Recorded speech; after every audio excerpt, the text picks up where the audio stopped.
Hello everyone, स्वागत है आपका यूपीएससी हिंदी में। हम लोग पढ़ रहे हैं पॉलिटी, जिसमें अब तक हम लोग कवर कर चुके हैं फंडामेंटल ड्यूटीज़ तक। आज के लेक्चर में हम लोग पढ़ेंगे पार्ट 5 राष्ट्रपति प्रेसिडेंट के बारे में आज हम लोग पढ़ेंगे।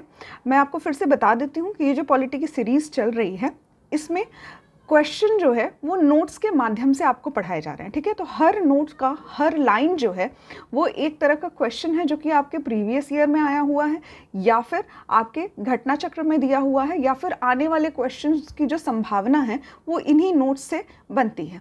ठीक है, करना आपको ये है कि ये नोट्स आपको याद होने चाहिए पूरा, मतलब एक एक लाइन इम्पॉर्टेंट है और हर एक लाइन को आपको याद करना है। ठीक है, इसके साथ ही अगर इसको रिवाइज करने का तरीका मैं आपको बताऊं तो वो रिवीजन आपसे तभी होगा यदि आप प्रीवियस ईयर क्वेश्चन या फिर घटना चक्र के क्वेश्चंस जो दिए हुए हैं MCQ उन सभी को सॉल्व करिए।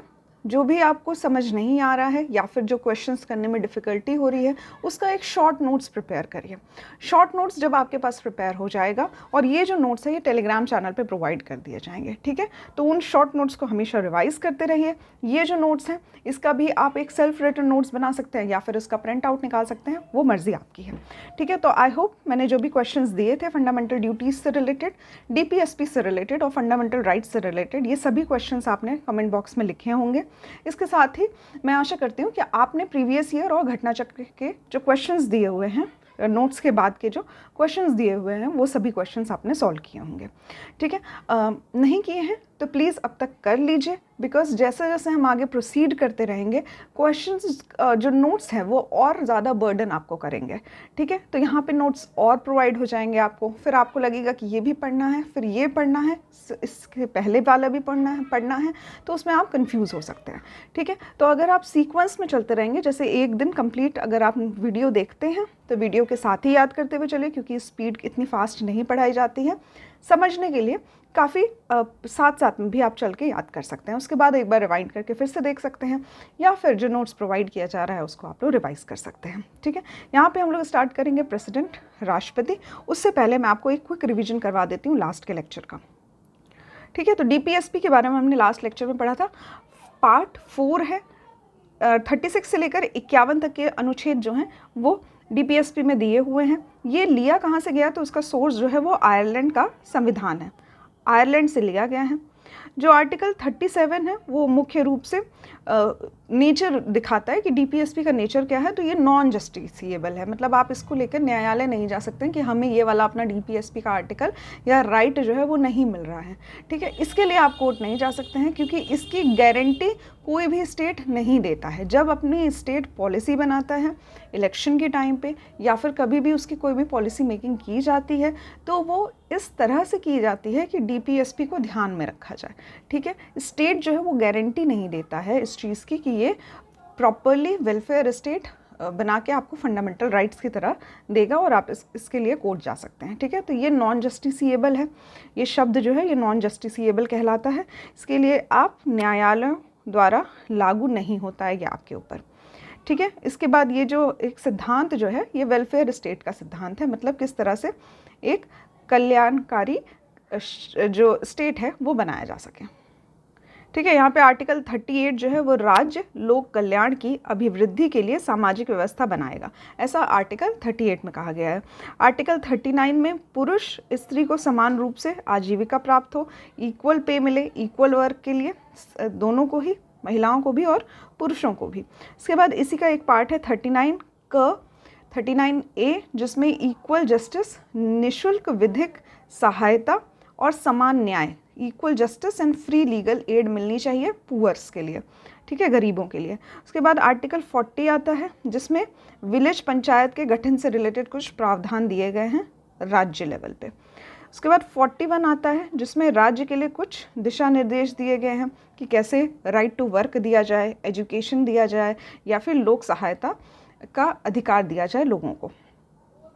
उसके बाद आता है आर्टिकल 42, जिसमें कार्य की जो वर्क प्लेस होती है उसको एक अच्छी कंडीशन होनी चाहिए, ह्यूमन कंडीशन होनी चाहिए। ठीक है, तो यहाँ पे ह्यूमन वर्क कंडीशंस की बात कही गई है। इसके साथ ही जो महिलाओं के लिए एक मैटरनिटी रिलीफ का प्रावधान होना चाहिए, प्रसूति सहायता का भी प्रावधान होना चाहिए आर्टिकल 42 के तहत।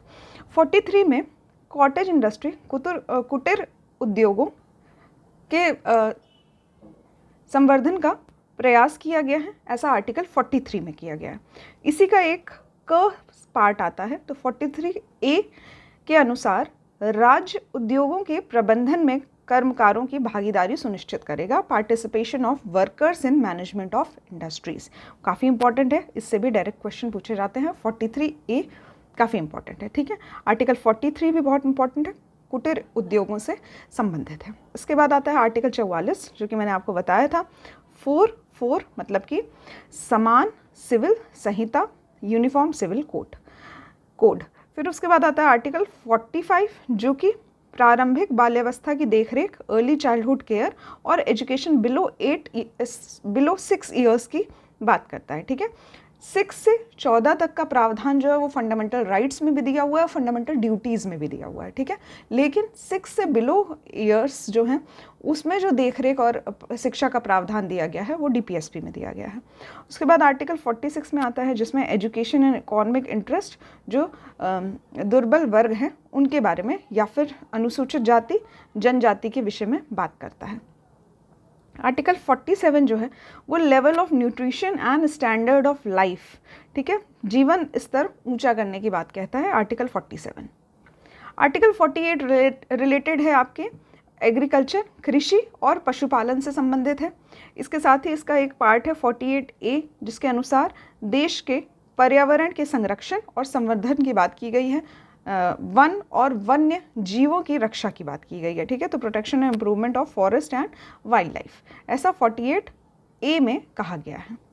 फिर आता है आर्टिकल 49, जिसमें जो राष्ट्रीय महत्व के स्मारक हैं, स्थान हैं, वस्तुएं हैं, उनका संरक्षण करना चाहिए। आर्टिकल 50, ये भी मैंने आपको याद करवाया था, न्यायपालिका और कार्यपालिका के बीच में एक सेपरेशन होना चाहिए, ठीक है। तो कुछ पावर्स जुडिशरी के पास होने चाहिए, कुछ पावर्स एग्जीक्यूटिव के पास होने चाहिए, दोनों के बीच में पावर का डिस्ट्रीब्यूशन 50-50 के लगभग करना चाहिए, तो ऐसा आर्टिकल 50 में कहा गया है। फिर आर्टिकल 51 है, मतलब ये 50 शब्द मैंने आपके लिए यूज़ किया है जिससे आपको याद रहे। ज़रूरी नहीं है कि जुडिशरी और एग्जीक्यूटिव के बीच में पावर्स का सेपरेशन जो हो वो 50-50 हो, ठीक है। यहाँ पे ये हमें खुद के माइंड से ये सब याद करना है।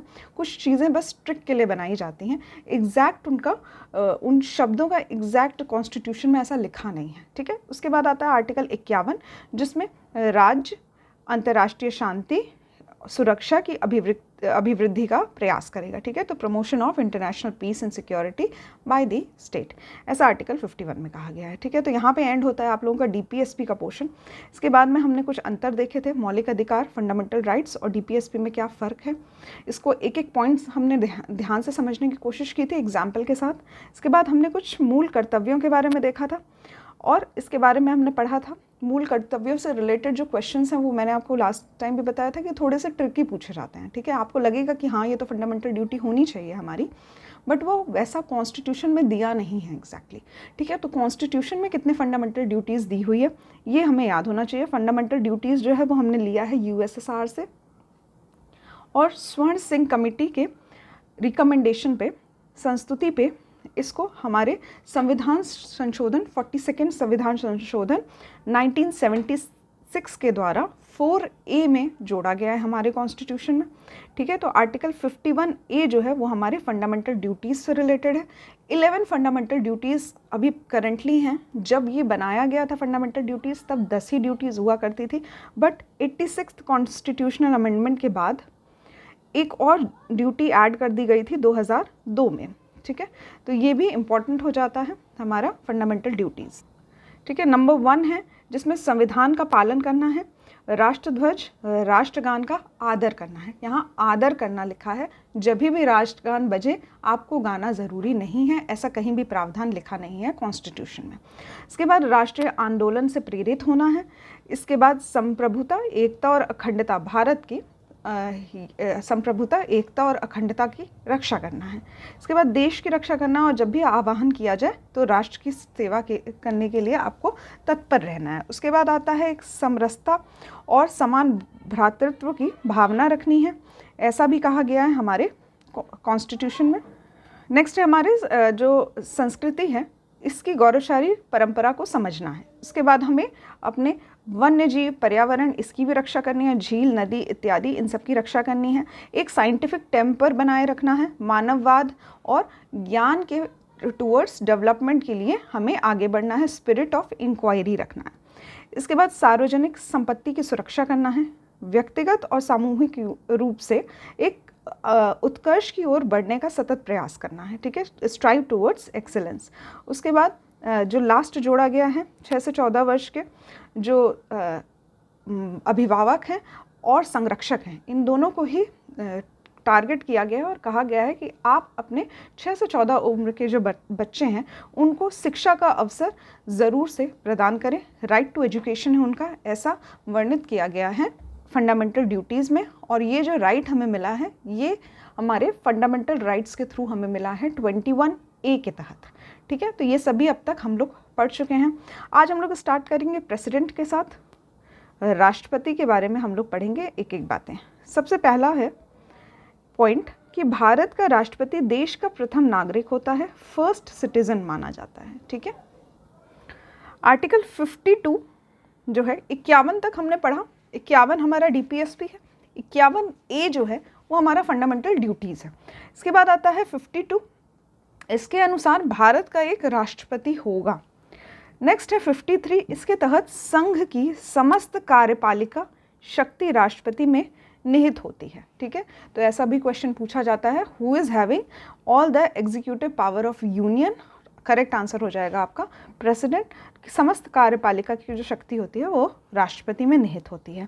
इसके साथ ही इस शक्ति का प्रयोग वह संविधान के अनुसार स्वयं या अपने अधीनस्थ अधिकारियों द्वारा करेगा, ठीक है। ये लाइन इंपॉर्टेंट हो जाती है क्योंकि यहाँ पे ये जो अधीनस्थ अधिकारी हैं ये काउंसिल ऑफ मिनिस्टर्स भी हैं, इसके साथ साथ जो इनके अंडर ब्यूरोक्रेट्स होंगे उन सभी से संबंधित ये अधीनस्थ अधिकारी टर्म यूज़ किया गया है, ठीक है।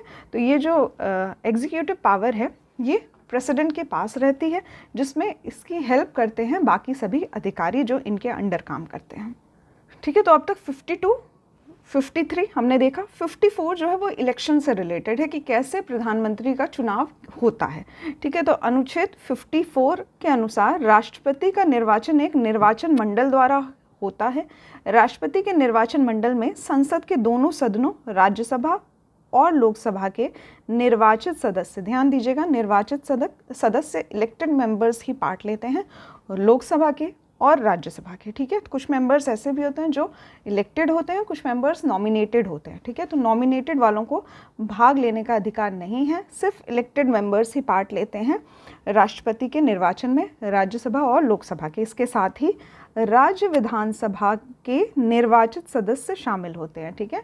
और स्टेट लेजिस्लेटिव असेंबली के, ध्यान दीजिएगा, असेंबली की बात हो रही है, राज्य विधानसभा की बात हो रही है, इसके निर्वाचित सदस्य पार्ट लेते हैं, ठीक है। लेजिस्लेटिव काउंसिल की बात नहीं हो रही है, विधान परिषद की बात नहीं हो रही है, ठीक है। विधान परिषद, स्टेट का जो विधान परिषद होता है वो पार्ट नहीं लेता है, सिर्फ विधानसभा पार्ट लेती है, ठीक है। तो ऐसा आर्टिकल 54 में कहा गया है। इसके बाद 70th कॉन्स्टिट्यूशनल अमेंडमेंट जो कि 1992 में आया था और 1995 से प्रभावी हुआ था, ठीक है। तो यहाँ पे 1995 से जब प्रभावी हुआ था, इसके अनुसार दिल्ली और पुदुचेरी, इसकी विधानसभाओं के निर्वाचित सदस्यों को भी निर्वाचन मंडल में शामिल किया गया है, ठीक है। तो यहाँ पे दिल्ली और पुदुचेरी ये ही दोनों यूनियन टेरिटरीज़ हैं जो कि प्रेसिडेंट के इलेक्शन में पार्ट लेती हैं, ठीक है। तो यहाँ पे ये इसको शॉर्ट फॉर्म में इलेक्टोरल कॉलेज कहा जाता है, इंग्लिश में, सॉरी शॉर्ट फॉर्म नहीं, इंग्लिश में कहा जाता है इलेक्टोरल कॉलेज और हिंदी में कहा जाता है निर्वाचक मंडल, ठीक है। तो कौन कौन होता है, काफ़ी इंपॉर्टेंट क्वेश्चन है, कई बार प्रीवियस ईयर आया हुआ क्वेश्चन है, तो ये आपको ज़रूर से याद होना चाहिए कि राष्ट्रपति को इलेक्ट कौन करता है, कौन उसके चुनाव में पार्ट लेता है। तो पहला जो है वो लोकसभा और राज्यसभा के जो निर्वाचित लोग हैं, निर्वाचित सदस्य हैं, जैसे कि elected members of Lok Sabha and Rajya Sabha, इसके साथ स्टेट के जो लेजिस्लेटिव असेंबली है, विधानसभा है, उसके निर्वाचित सदस्य, और इसके साथ ही यूनियन टेरिटरीज़ में दिल्ली और पुदुचेरी के जो सदस्य निर्वाचित किए गए हैं वो भी इसमें पार्ट लेते हैं, ठीक है। इन सभी से मिलके, इन सभी के इलेक्शन से हम लोगों के राष्ट्रपति का चुनाव किया जाता है। इसके बाद राष्ट्रपति के निर्वाचक मंडल में जम्मू एंड कश्मीर संघ राज्य क्षेत्र की विधानसभा के निर्वाचित सदस्यों को अभी शामिल नहीं किया गया है। जम्मू एंड कश्मीर जब एज अ स्टेट था तो उसकी कुछ वैल्यू थी प्रेसिडेंटशिप के इलेक्शन में, बट अभी कोई प्रावधान में नहीं बनाया गया है जब से वो यूनियन टेरिटरी घोषित किया गया है। ठीक है, हो सकता है इन फ्यूचर कभी, क्योंकि जम्मू एंड कश्मीर भी खुद में ही एक बड़ी टेरिटरी, यूनियन टेरिटरी मानी जाती है, इसके साथ ही लद्दाख भी एक बड़ी यूनियन टेरिटरी मानी जाती है, तो हो सकता है इन फ्यूचर इनको भी प्रेसिडेंट के इलेक्शन में कुछ पार्ट दिया जाए। अभी तो ऐसा कोई भी प्रोविज़न नहीं है हमारे कॉन्स्टिट्यूशन में।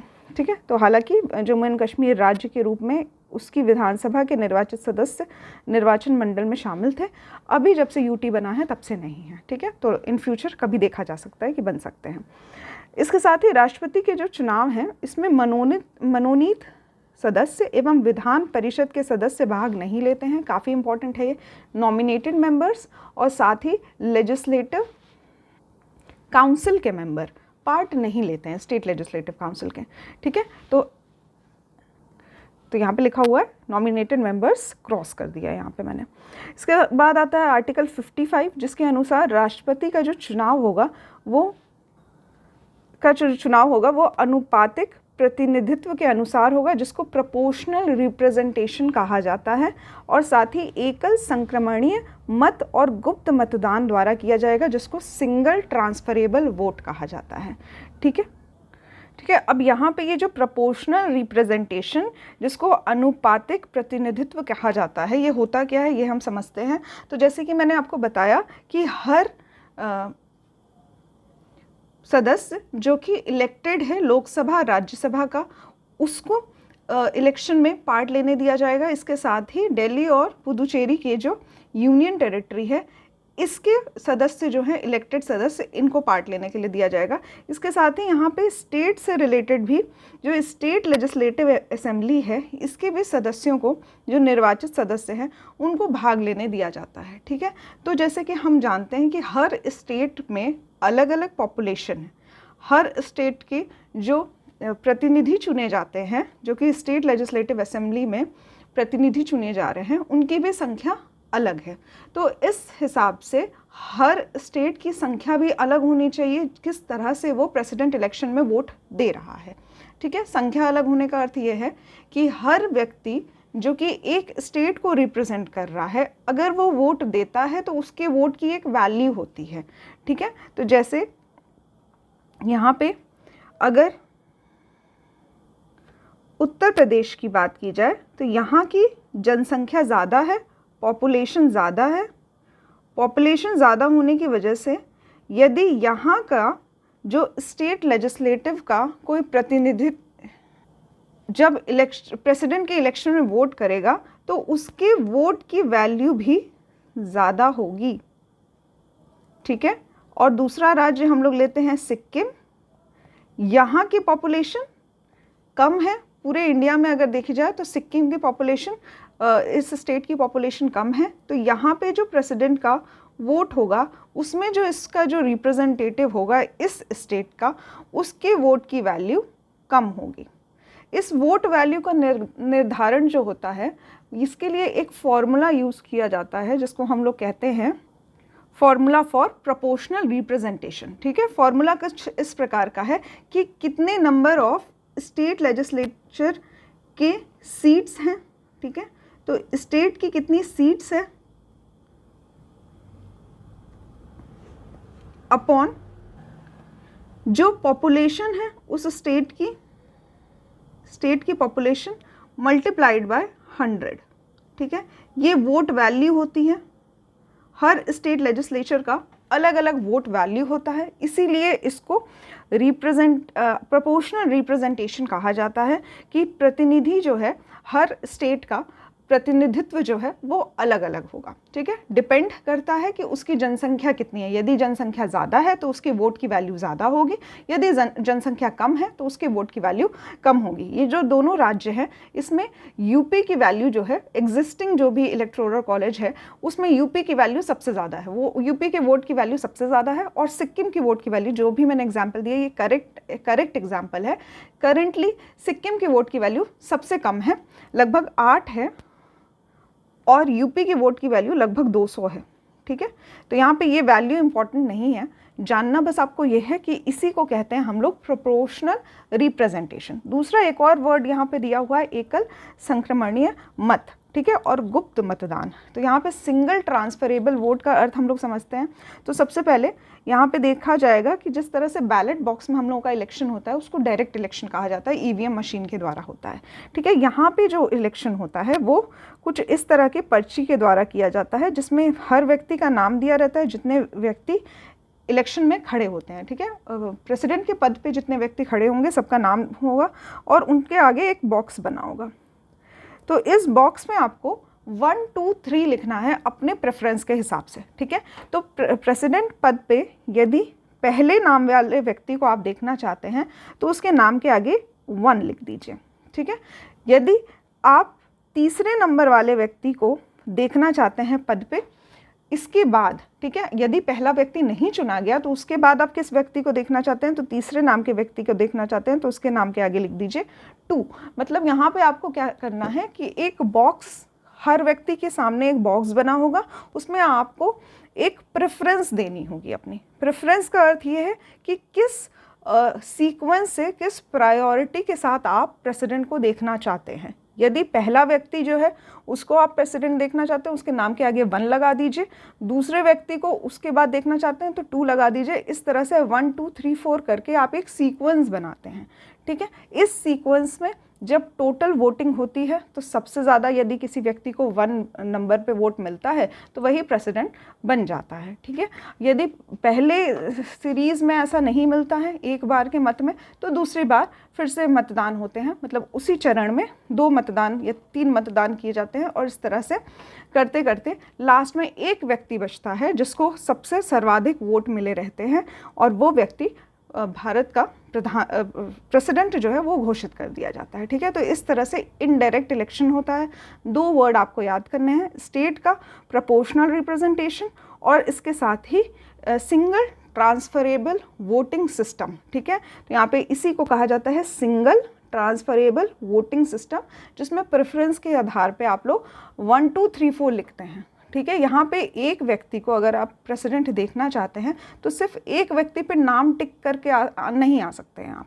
ठीक है, यदि आप एक व्यक्ति को देखना चाहते हैं तो दूसरे पद पे किसको देखना चाहते हैं, तीसरे पद पे किसको देखना चाहते हैं, यदि पहला व्यक्ति ना बना फिर इस तरह से सीक्वेंस दिया जाएगा। इसी को सिंगल ट्रांसफरेबल वोट कहते हैं, क्योंकि वोट क्या हो रहा है, आपका ट्रांसफ़र हो रहा है। यदि पहला व्यक्ति नहीं चुना गया तो दूसरे पद पे आपने किसको वोट दिया है। ठीक है, तो यहाँ पे सिंगल ट्रांसफरेबल वोट पद्धति भी हमने सीख ली। इसके बाद आता है राष्ट्रपति चुनाव से संबंधित यदि कोई विवाद होता है तो वो सुप्रीम कोर्ट ही देखता है और उसका फैसला करता है। इसके बाद राष्ट्रपति के चुनाव को इस आधार पर चुनौती नहीं दी जा सकती है कि निर्वाचक मंडल अपूर्ण है। ठीक है, नेक्स्ट है 58 अनुच्छेद। ये प्रधानमंत्री के निर्वाचित होने के लिए अर्हताएं, एलिजिबिलिटी क्राइटेरिया डिसाइड करता है, जो कि निम्नलिखित है। पहला, भारत का नागरिक होना चाहिए, सिटीजन ऑफ इंडिया होना चाहिए, रिकॉग्नाइज्ड सिटीजन ऑफ इंडिया होना चाहिए। ठीक है, दूसरा है 35 वर्ष की उम्र उसने आयु पूरी कर चुकी हो, 35 वर्ष का व्यक्ति हो चुका हो। और लास्ट है लोकसभा का सदस्य निर्वाचित होने की योग्यता रखता हो। इम्पॉर्टेंट है, लोकसभा की एलिजिबिलिटी रिक्वायर्ड है, 35 वर्ष की उम्र रिक्वायर्ड है एंड सिटीजन ऑफ इंडिया। कोई भी फॉरेनर व्यक्ति जो है वो हमारा प्रेसिडेंट ऑफ इंडिया नहीं बन सकता है। इसके बाद आता है राष्ट्रपति के चुनाव के नामांकन के लिए उम्मीदवार के कम से कम 50 प्रस्तावक, जिसको प्रपोजर्स कहा जाता है, और 50 अनुमोदक होने चाहिए, जिसको इलेक्टर्स या फिर सेकेंडर्स कहा जाता है। ठीक है, तो एक व्यक्ति है जो कि प्रेसिडेंट बनना चाहता है तो उसको बताना होगा कि हमको इस लोकसभा या राज्यसभा के 50 लोग चाहते हैं कि हम इस पद पे खड़े हों। ठीक है, अब ये जो 50 व्यक्ति होंगे इनके साथ भी 50 व्यक्ति का अपना एक बैकअप होना चाहिए कि ये 50 व्यक्ति भी सपोर्ट कर रहे हैं प्रपोजर्स को। ठीक है, तो ये जो सेकेंडर्स हैं, सेकेंडर्स सपोर्ट करेंगे प्रपोजर्स को, और ये जो प्रस्तावक हैं ये सपोर्ट करेगा एक उम्मीदवार को। इस तरह से हर उम्मीदवार के पीछे 100 लोगों का एक तरह से कह सकते हैं सपोर्ट होता है 50 प्रपोजर्स का और 50 इलेक्टर्स या फिर सेकेंडर्स का। इसके बाद जो जमानत राशि होती है, ठीक है, इलेक्शन से पहले एक इलेक्टोरल बॉन्ड कह सकते हैं, एक बॉन्ड भरवा दिया जाता है, जो धनराशि जो होती है वो जमा कर दी जाती है। तो एक जमानत राशि होती है लगभग 15,000 रुपये, इसको जमा करने का प्रावधान है। यदि किसी उम्मीदवार को कुल वोट हैं, डाले गए मत हैं, उसका 1/6 भाग प्राप्त करने में असमर्थ रहता है तो जमानत राशि जब्त कर दी जाती है। ठीक है, तो यदि टोटल वोटिंग जो है वो 600 हुई है, ठीक है, 600 अगर टोटल वोटिंग हुई है और यदि किसी को 100 वोट भी नहीं मिल पाए हैं तो उसकी जमानत राशि जो होती है वो जब्त कर दी जाती है। यदि इससे ज़्यादा वोट मिल गए तो यदि वो प्रेसिडेंट नहीं बन पाया है तो भी उसका जो जमानत राशि है वो उसको वापस मिल जाएगी, 15,000 रुपये वापस हो जाएंगे। लेकिन यदि उसको 100 से कम वोट मिल रहे हैं, 600 में से 100 से कम वोट मिल रहे हैं, 1/6 भाग मिलना ही मिलना चाहिए, अन्यथा आपकी जो जमानत राशि है 15,000 रुपये, इसको जब्त कर लिया जाएगा। ये भी प्रावधान दिया गया है। इसके बाद आता है आर्टिकल 56, जिसमें राष्ट्रपति के पद ग्रहण की तारीख से 5 वर्ष तक उसका जो पदावधि है वो उल्लेखित की गई है। ठीक है, तो यहाँ पे जो ड्यूरेशन ऑफ सर्विस है वो जिस डेट में वो एक्सेप्ट करता है अपना पद, और उसके 5 वर्षों तक उसकी मान्यता रहती है एज अ प्रेसिडेंट।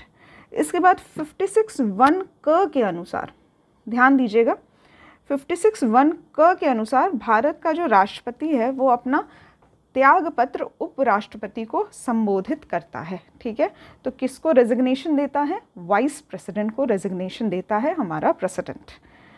ठीक है, और जो वाइस प्रेसिडेंट है वो इसकी सूचना लोकसभा अध्यक्ष को तुरंत ही देता है, ऐसा 56(2) में कहा गया है।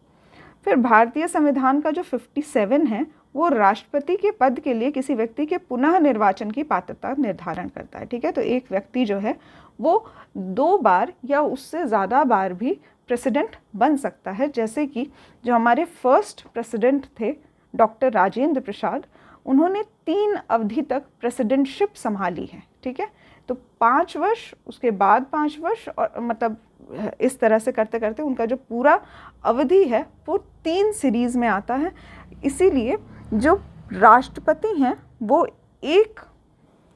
एक बार की अपनी अवधि को पूर्ण करने के बाद दोबारा से election as a president election में खड़े होने के लिए हकदार होते हैं। उनकी पात्रता निर्धारित करता है आर्टिकल 57, ये भी काफ़ी इम्पोर्टेंट है। इसके बाद आता है 42nd कॉन्स्टिट्यूशनल अमेंडमेंट एक्ट 1976 के तहत राष्ट्रपति के निर्वाचन में जनसंख्या से तात्पर्य वर्ष जो है वो 1971 की जनगणना द्वारा निर्धारित संख्या से है। ठीक है, तो जैसे मैंने अभी आपको प्रोपोर्शनल रिप्रेजेंटेशन का वोट का सिस्टम बताया था, उसमें क्या है, जनसंख्या का मैंने एक वर्णन किया था कि किस तरह से जनसंख्या के आधार पे वोटिंग का जो वैल्यू होता है वो डिसाइड किया जाता है। तो यहाँ पे जो जनसंख्या है वो 1971 की ली जाती है, ऐसा 1976 के 42nd कॉन्स्टिट्यूशनल अमेंडमेंट एक्ट में कहा गया था। उसके बाद 84th कॉन्स्टिट्यूशनल अमेंडमेंट एक्ट होता है जो कि 2001 में होता है। इसके द्वारा इसे वर्ष 2026 के पश्चात पहली जनगणना के सुसंगत आंकड़ों के प्रकाशित होने के बाद निर्धारित किया जाएगा। ठीक है, तो मतलब इन्होंने इस अवधि को, ये 1971 की जनसंख्या के आधार पे जो लिया जाता है हमारा फॉर्मूला वोटिंग की वैल्यू, इसको 2026 तक वैलिड कर दिया।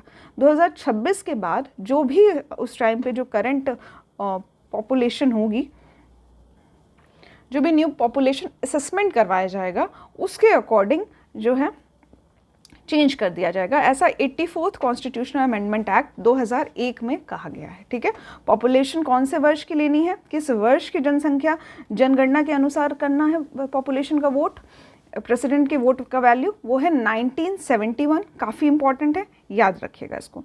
इसके बाद आता है आर्टिकल 59 का सब क्लॉज 1। इसके अनुसार यदि संसद के किसी सदन का या किसी राज्य के विधानमंडल के किसी सदन का कोई सदस्य राष्ट्रपति निर्वाचित हो जाता है तो वह यह समझा जाएगा कि उसने उस सदन में अपना स्थान राष्ट्रपति के रूप में अपने पद ग्रहण की तारीख से रिक्त कर दिया है। ठीक है, तो वो व्यक्ति जो है ऑलरेडी अगर राज्यसभा या लोकसभा का सदस्य है तो वो व्यक्ति यदि प्रेसिडेंट बन जाता है तो वहाँ पे उसका लोकसभा या राज्यसभा का जो भी पद है वो रिक्त हो जाएगा। ठीक है, मतलब एक प्रेसिडेंट जो है वो सिर्फ एक ही पोस्ट पे रह सकता है। ऐसा नहीं है कि वो पावर है उसके पास कि वो लोकसभा का सदस्य भी बना रहा है या राज्यसभा का सदस्य भी बना रहा है, ऐसी पावर उसमें नहीं है। प्रेसिडेंट ऑफ इंडिया के पास एक ही सीट है अपने प्रेसिडेंट की।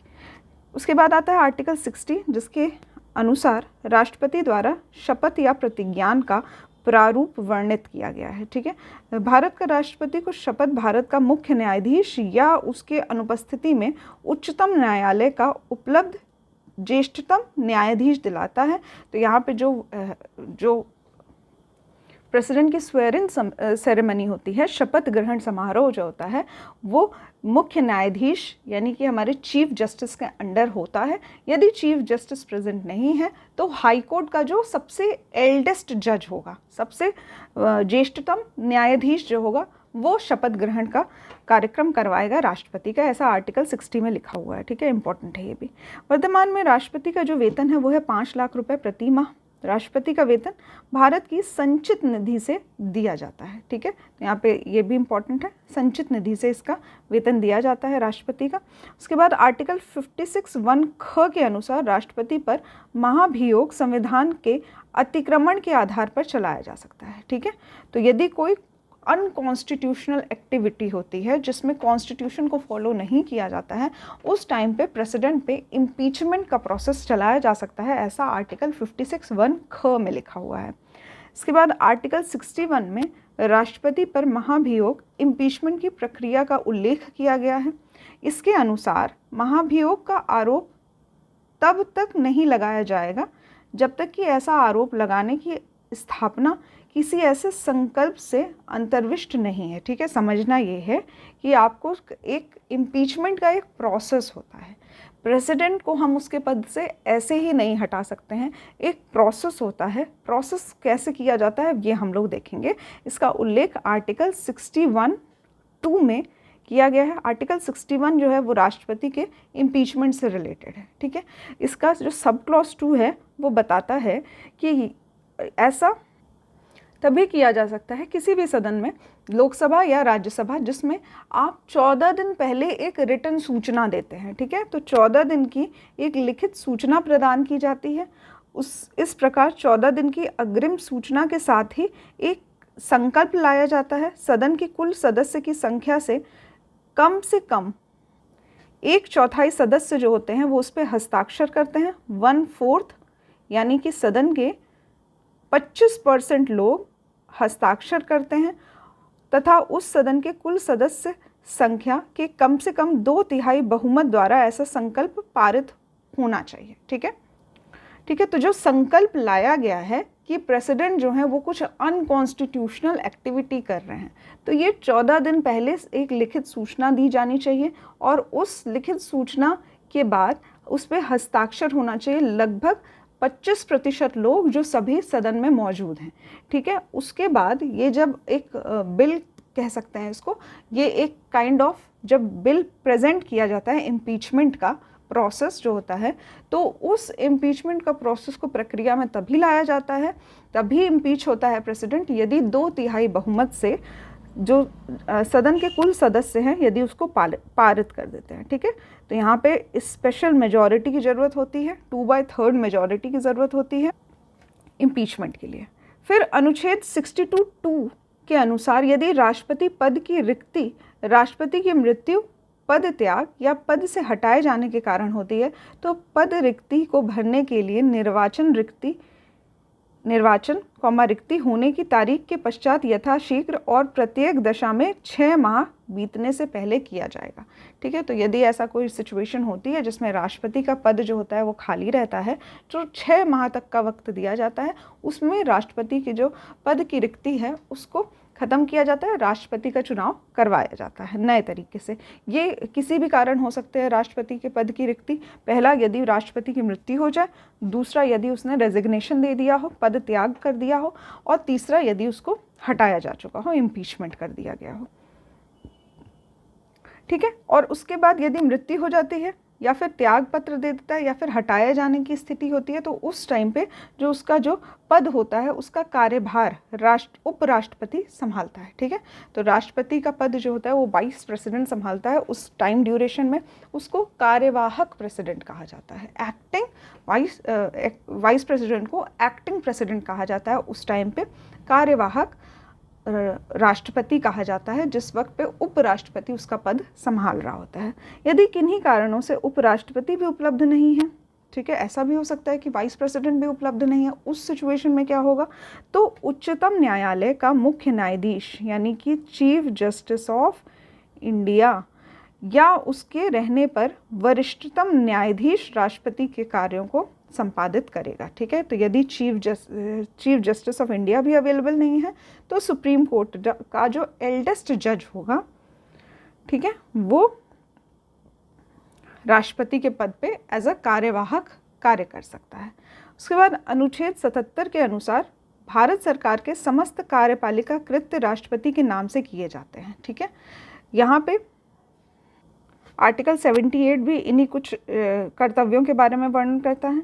फिर आता है आर्टिकल 86, इसमें संसद के सदनों के अभिभाषण का और उनको संदेश भेजने का अधिकार जो है वो राष्ट्रपति को दिया गया है। ठीक है, कोई भी मैसेज यदि भेजना हो लोकसभा या राज्यसभा को तो वो प्रेसिडेंट जो है वो भेज सकता है, बट इसको अपने काउंसिल ऑफ मिनिस्टर्स से सलाह लेने की ज़रूरत होती है इस केस में। ठीक है, आर्टिकल 87(1) के अनुसार राष्ट्रपति लोकसभा के लिए प्रत्येक आम चुनाव के बाद प्रथम सत्र के आरंभ में तथा प्रत्येक वर्ष के प्रथम सत्र के आरंभ में एक साथ संवेद संसद के दोनों सदनों में अभिभाषण करता है। ठीक है, तो या तो वो लोकसभा के जो फर्स्ट सेशन होता है उसमें स्पीच देता है या फिर एक तरह की जॉइंट सेशन होता है जिसमें लोकसभा राज्यसभा का जॉइंट सेशन होता है और उसमें ये अभिभाषण देता है। ठीक है,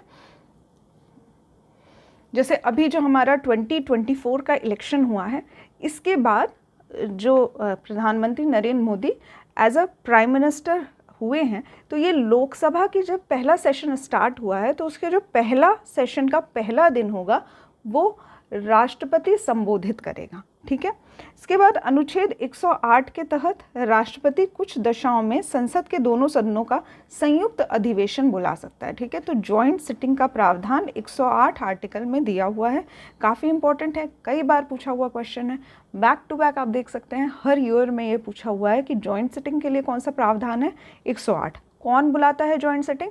प्रेसिडेंट ऑफ इंडिया।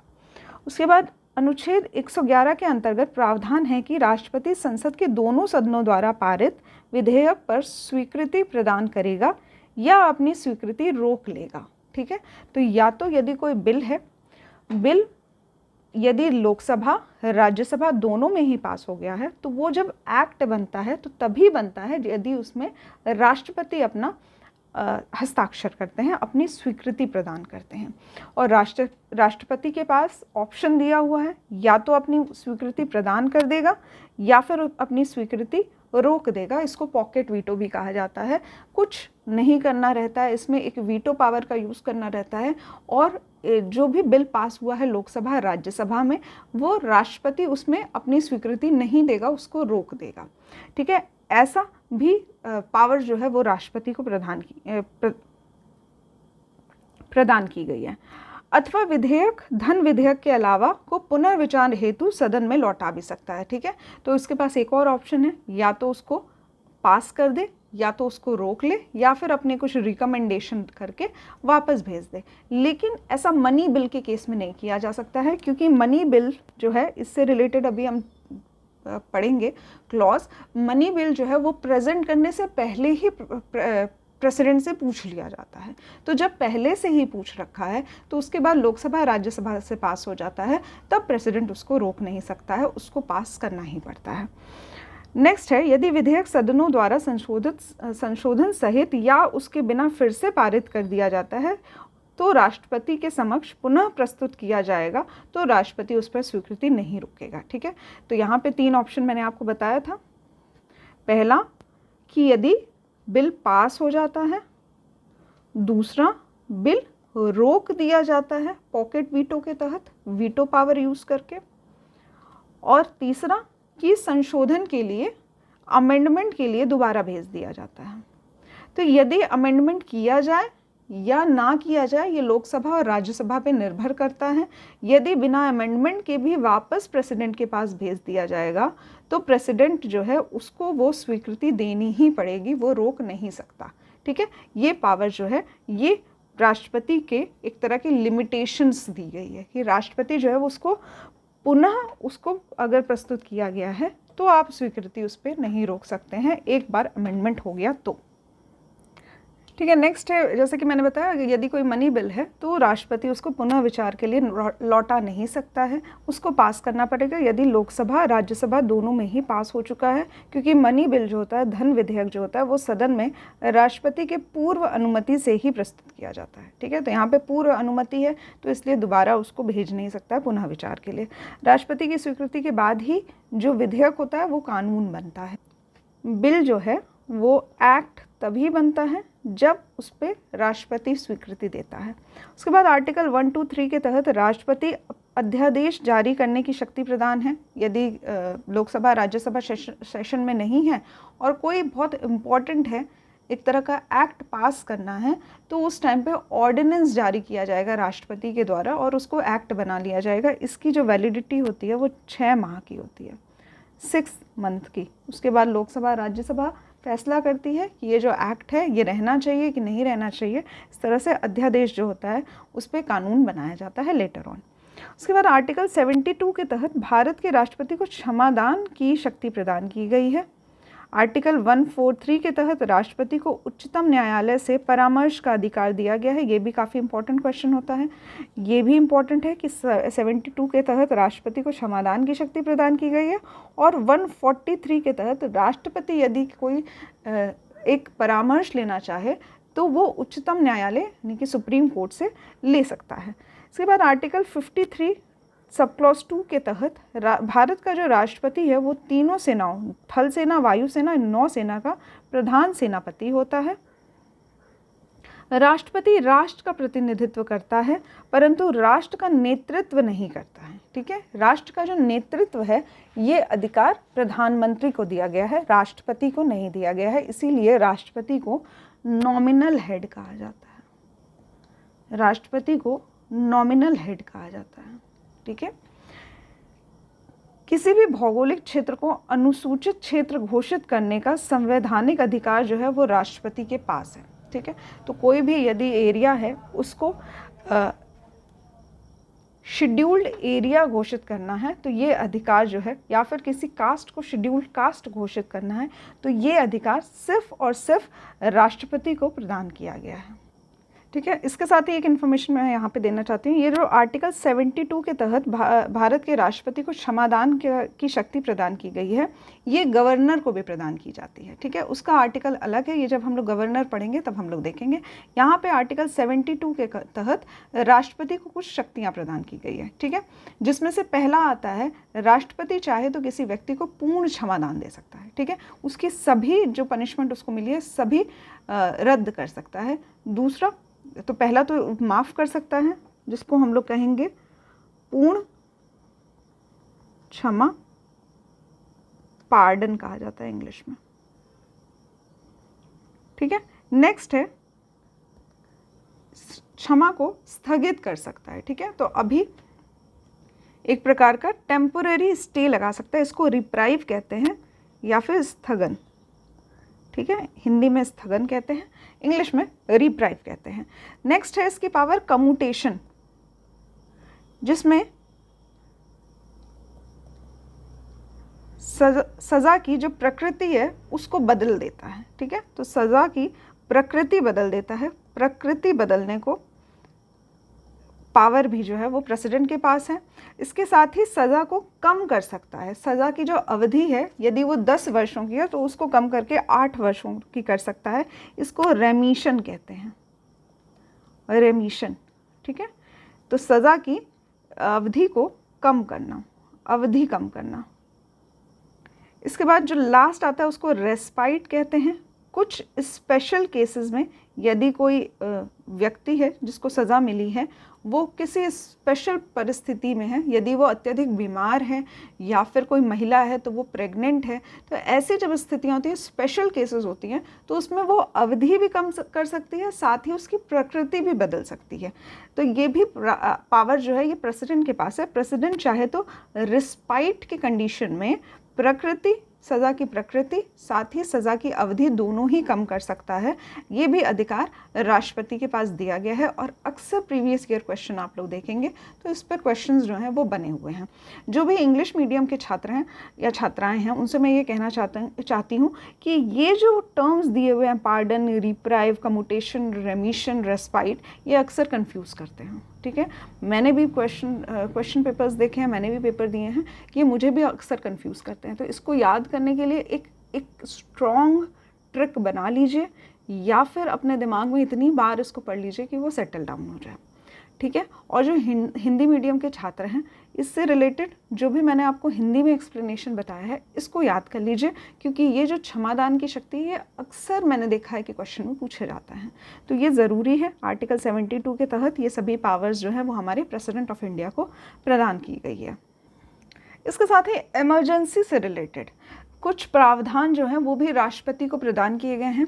ये इस चैप्टर में हम लोग नहीं पढ़ेंगे, जब आगे हम लोग नेशनल इमरजेंसी के बारे में पढ़ेंगे वहाँ पे हम लोग देखेंगे किस तरह से जो पावर्स हैं वो प्रेसिडेंट के पास दी गई है। प्रेसिडेंट के पास ही सारी पावर्स आ जाती है जब देश में इमरजेंसी की सिचुएशन होती है या फिर किसी राज्य में इमरजेंसी की सिचुएशन होती है। ये सभी हम लोग इमरजेंसी वाला चैप्टर पढ़ेंगे तब हम लोग देखेंगे। आज के लेक्चर में बस इतना ही मैं बताऊंगी आपको। नेक्स्ट लेक्चर में हम लोग स्टार्ट करेंगे उपराष्ट्रपति, वाइस प्रेसिडेंट के साथ।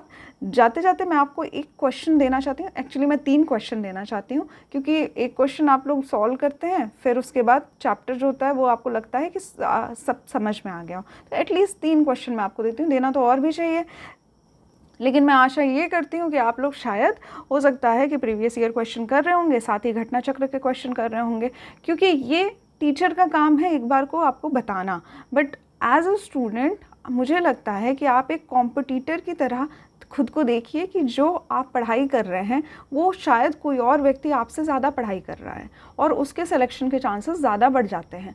ठीक है, तो जो भी टेक्निक आपको समझाई जा रही है वो फूल प्रूफ टेक्निक है, हम लोगों ने सबने अपने लाइफ में अप्लाई किया है और शायद यही रीज़न होता है कि सिलेक्शंस होते हैं। ठीक है, तो तरीका वही होता है कि अगर आप कोई भी टॉपिक पढ़ते हैं तो जब तक आप उससे रिलेटेड क्वेश्चन सॉल्व नहीं करते हैं तब तक वो टॉपिक आपको समझ नहीं आता है, वो टॉपिक आप इजीली भूल सकते हैं।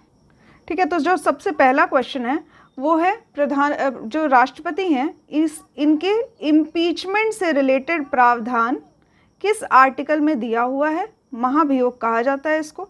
इसका प्रावधान जो है वो किस आर्टिकल में दिया हुआ है? ठीक है, दूसरा है कितने ऐसे राष्ट्रपति चुने गए हैं जो इससे पहले वाइस प्रेसिडेंट रह चुके हैं? ठीक है, ये लिस्ट भी अभी मैं आपको दिखाती हूँ कितने प्रेसिडेंट रह चुके हैं। ये सीक्वेंस आपको याद होना चाहिए क्योंकि इस पे भी क्वेश्चन पूछे गए हैं प्रीवियस ईयर्स के। ठीक है, तो अभी मैं आपको लिस्ट दिखाती हूँ।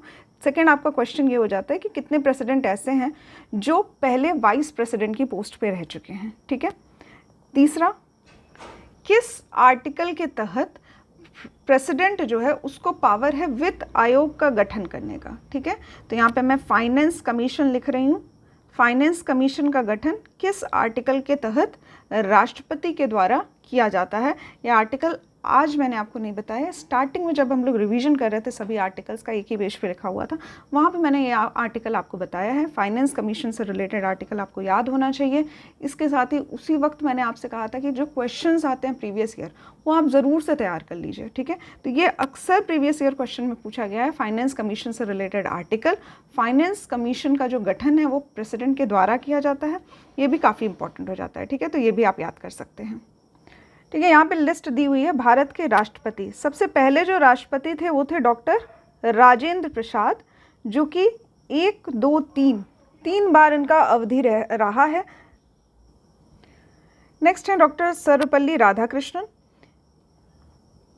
ठीक है। तो यहाँ पे 1950 ये भी आप याद रख सकते हैं। डॉक्टर राजेंद्र प्रसाद की जो पद धारण करने की अवधि है वो 1950 से 26 जनवरी 1950 से लेकर 1962 तक है। ठीक है, डेट इंपॉर्टेंट नहीं है, ईयर इंपॉर्टेंट है। तो देख सकते हैं आप लगभग 12 वर्षों के लिए ये भारत के प्रेसिडेंट बने थे। दूसरे हैं डॉक्टर सर्वपल्ली राधाकृष्णन, ये 1962 से 1967 तक भारत के राष्ट्रपति पद पे थे। नेक्स्ट आते हैं नंबर 3 डॉक्टर जाकिर हुसैन, ये 1967 से 69 2 वर्षों के लिए भारत के राष्ट्रपति थे। इसके बाद कार्यवाहक बनते हैं वीवी गिरी। ठीक है, यहाँ पे इनका लॉन्ग फॉर्म में नाम लिखा हुआ है बट शॉर्ट फॉर्म में आप इसको याद कर सकते हैं। वीवी गिरी जो हैं वो इनके स्थान पे कार्यवाहक प्रेसिडेंट बनते हैं, जो कि 1969 से 4 महीनों के लिए ये प्रेसिडेंट पद पे कार्यवाहक की तरह रहते हैं। इसके बाद इनके स्थान पे न्यायमूर्ति मोहम्मद हिदायतुल्लाह जो है वो एज अ कार्यवाहक प्रेसिडेंट जो होते हैं वो रहते हैं। किस लिए रहते हैं? न्यायमूर्ति यहाँ पे लिखा हुआ है, तो चीफ जस्टिस तभी पद संभालता है जब प्रेसिडेंट वाइस प्रेसिडेंट दोनों ही अवेलेबल नहीं है। ठीक है, तो यहाँ पे जो वीवी गिरी पर्सन है ये प्रेसिडेंट के पोस्ट पे इलेक्शन में नॉमिनेट हो जाते हैं। प्रेसिडेंट यहाँ पे गलत लिख दिया है मैंने, प्रेसिडेंट के पोस्ट पे नॉमिनेट हो जाते हैं, इसलिए ये अपना प्रेसिडेंट का पद त्याग देते हैं। ठीक है, ये कार्यवाहक रहते हैं लेकिन ये पद त्याग देते हैं और प्रेसिडेंट के इलेक्शन में पार्ट लेते हैं। तो उस टाइम पे न्यायमूर्ति जो थे वो पद संभालते हैं जिनका नाम है हिदायतुल्लाह। ठीक है, ये भी इम्पॉर्टेंट हो जाता है कि किस चीफ जस्टिस ऑफ इंडिया ने एज अ प्रेसिडेंट कार्यवाहक प्रेसिडेंट के तौर पे कार्य किया है, तो इम्पॉर्टेंट है मोहम्मद हिदायतुल्लाह। फिर वीवी गिरी जो होते हैं वो प्रेसिडेंट बन भी जाते हैं। 1969 से 74 तक वीवी गिरी जो हैं वो प्रेसिडेंट पद पे रहते हैं। इन पे कुछ एलिगेशंस लगाए गए थे, कुछ आरोप लगाए गए थे कि इनके जो इलेक्शन प्रक्रिया थी वो कुछ गलत तरीक़ों से की गई है, इसलिए इन पे केस चला था। ये पहले राष्ट्रपति हैं इंडिया के जिन पे इलेक्शन से रिलेटेड कुछ कार्रवाई हुई थी गलत तरीके यूज़ करने के लिए। ठीक है, हालांकि बाद में वो सारी चीज़ें क्लियर हो गई थी, आरोप क्लियर हो गए थे और इनको भारत का राष्ट्रपति घोषित कर दिया गया था। ठीक है, लेकिन ये भी एक क्वेश्चन इंपॉर्टेंट हो जाता है, ये भी प्रीवियस ईयर क्वेश्चन है कि किस व्यक्ति पे ऐसा किया गया था, तो ये आंसर हो जाएगा वीवी गिरी।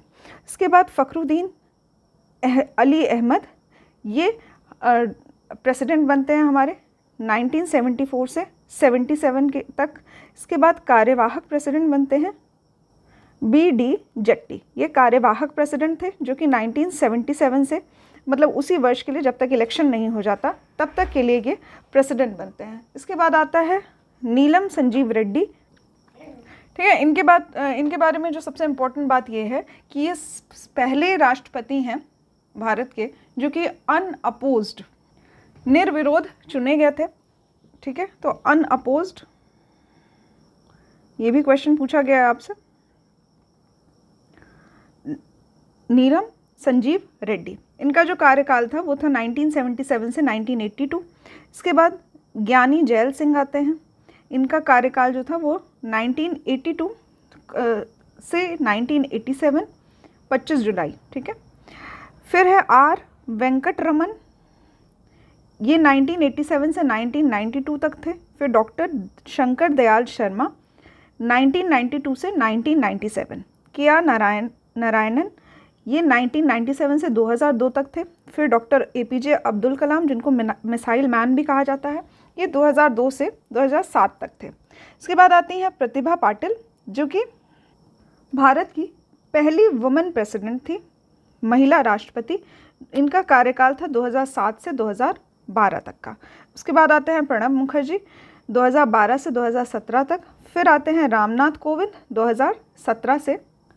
ठीक है, तो यहाँ अब तक नहीं, 2022 तक पुराना डेटा है, 2022 तक रामनाथ कोविंद थे और करेंटली जो हैं वो द्रौपदी मुर्मू हैं।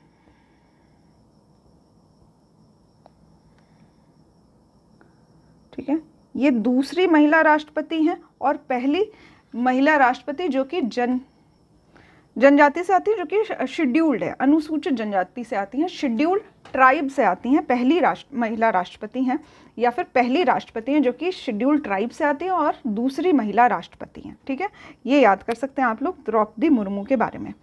तो यहाँ पे सीक्वेंस से ये 15वीं राष्ट्रपति हैं। ठीक है, तो ये सभी सीक्वेंस भी आपको याद होने चाहिए।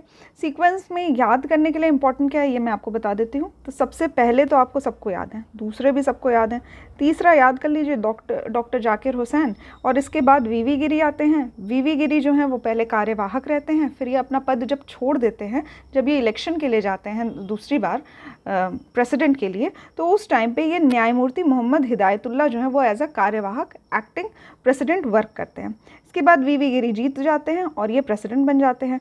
इसके बाद आते हैं फ़खरुद्दीन अली अहमद, फिर उसके बाद आता है कार्यवाहक बीडी जट्टी थे। उसके बाद नीलम संजीव रेड्डी, इनके बारे में क्या इंपॉर्टेंट है ये भी मैंने आपको बता दिया। 1977 से 1982 तक थे ये। इसके बाद आते हैं ज्ञानी जैल सिंह, ये भी इंपॉर्टेंट नाम है। आर वेंकट रमन, ये भी याद कर लीजिए। उसके बाद doctor Shankar Dayal Sharma, K R. Narayanan, APJ Abdul Kalam, Pratibha Patil, Pranab Mukherjee, Ramnath Kovind और करंट के जो प्रेसिडेंट हैं ये आपको याद होंगे। ठीक है, तो ये सीक्वेंस जो होता है ये आपको याद होना चाहिए। इसके लिए आप चाहें तो कोई शॉर्ट ट्रिक बना सकते हैं, या फिर अगर सीक्वेंस याद हो जाए तो आप लोग इसको याद कर सकते हैं। ठीक है, अक्सर इस पर भी क्वेश्चन पूछ लिया जाता है। कुछ क्वेश्चंस ऐसे भी होते हैं जिसमें आपको प्रेसिडेंट का नाम दिया होगा और उनके साथ उनकी अवधि होगी, उसको match the following type question, ऐसा भी मैंने एक प्रीवियस ईयर क्वेश्चन देखा है। तो उस टाइप के क्वेश्चन के लिए भी आप रेडी रहिए। अगर याद हो पाए तो ये ईयर्स भी आप लोग याद कर लीजिए, या फिर अगर सीक्वेंस याद है तो भी आपसे हो जाएगा इस टाइप के क्वेश्चंस। ठीक है, ठीक है, यहाँ पे अगर आप लोग चाहें तो जो कार्यवाहक लिखे हुए हैं, एक्टिंग प्रेसिडेंट लिखे हुए हैं, ये आप लोग याद मत करिए, क्योंकि ये क्या होता है, ये एक जो रिक्ति हो जाती है उस वक्त पे जब प्रेसिडेंट नहीं रहते हैं, तो वो जो वैकेंसी होती है उसको कंप्लीट करने के लिए एक्टिंग प्रेसिडेंट बनाए जाते हैं। ठीक है, तो ये जो सीक्वेंस है, जो प्रॉपर प्रेसिडेंट के पद पे रहे हैं और अपने पूरे जो अवधि रही है उसको कंप्लीट किया है, वो नाम तो आपको ज़रूर से याद होने चाहिए। ठीक है, उनकी अवधि भी याद कर लें तो आपके लिए और अच्छा रहेगा। इस टाइप के भी अगर क्वेश्चन आएंगे तो वो भी आपसे ईजिली हो पाएंगे। ठीक है, तो यहाँ पे एंड होता है हम लोगों का लेक्चर प्रेसिडेंट से रिलेटेड। नेक्स्ट लेक्चर में हम लोग पढ़ेंगे वाइस प्रेसिडेंट से रिलेटेड। जो भी क्वेश्चंस पूछने थे मुझे वो मैंने आपसे पूछ लिया है। आई होप इसका आंसर आप सभी लोग कमेंट बॉक्स में लिखेंगे। आज का लेक्चर अच्छा लगे तो लाइक करिएगा, साथ ही जो भी आपके सुझाव होंगे इससे रिलेटेड आप कमेंट कर सकते हैं। जो भी आपको पूछना हो वो भी आप कमेंट बॉक्स में लिख सकते हैं। ठीक है, तो आज के लिए बस इतना ही। Thank you for watching the lecture. Next lecture में हम लोग पढ़ेंगे वाइस प्रेसिडेंट के बारे में। Thank you.